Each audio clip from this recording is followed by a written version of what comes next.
반쪽 국회 파행이 이어지는 가운데 여야는 국회 정상화 재협상 여부를 두고 신경전을 벌였습니다. 다만 한국당 내에서도 조건 없는 등원을 결단하자는 목소리가 나오기 시작해 주목됩니다. 네, 취재기자 연결해서 상황 들어보겠습니다. 정주희 기자. 네, 국회는 여전히 반쪽으로 가동되고 있습니다.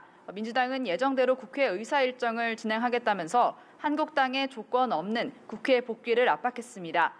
이인영 원내대표는 의원총회에서 28일 본회의를 열어 예결위원장을 선임하고 다음 주 교섭단체 대표 연설도 예정대로 진행하겠다고 밝혔습니다.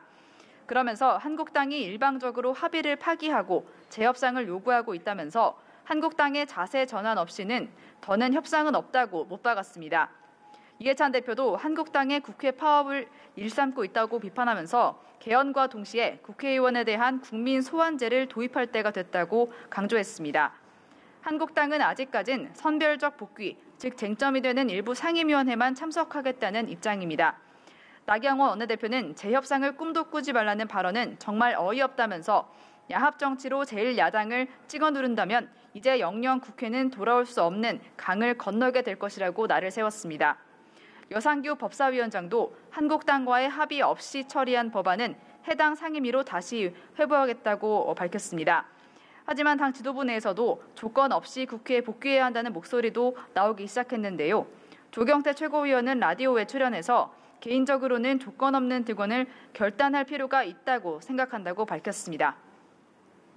네, 그리고 오늘 국세청장 후보자 인사청문회 또 전주 상산고 문제를 논의하는 교육위원회가 열리고 있는데요. 지금 어떻게 진행이 되고 있습니까?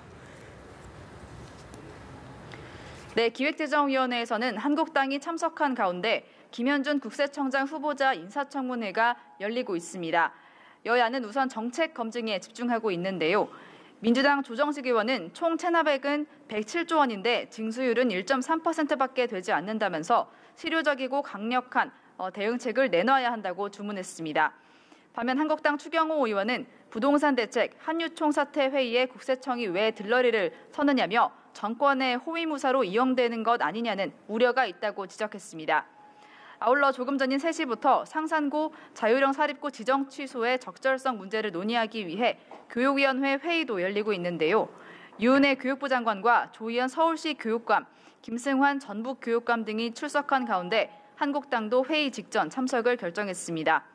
한편 오전에 열린 행정안전위원회는 한국당이 어제 법안소위에서 소방관 국가직화 법안과 과거사법 등을 통과시킨 것에 반발하면서 파행을 겪었고 붉은 수돗물 사태도 논의되지 못했습니다.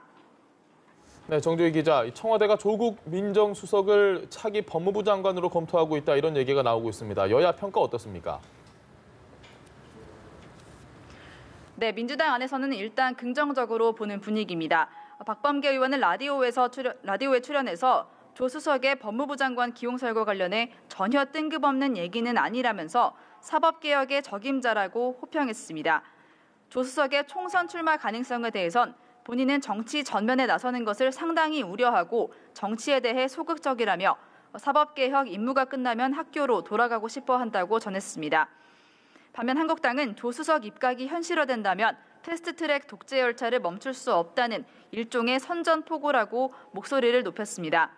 나경원 원내대표는 윤석열 검찰총장 후보자가 총대를 메고 조국 수석이 뒤에서 조정하고 야당 겁박에 경찰이 앞장서는 석궁 열차가 완성됐다고 비판했습니다.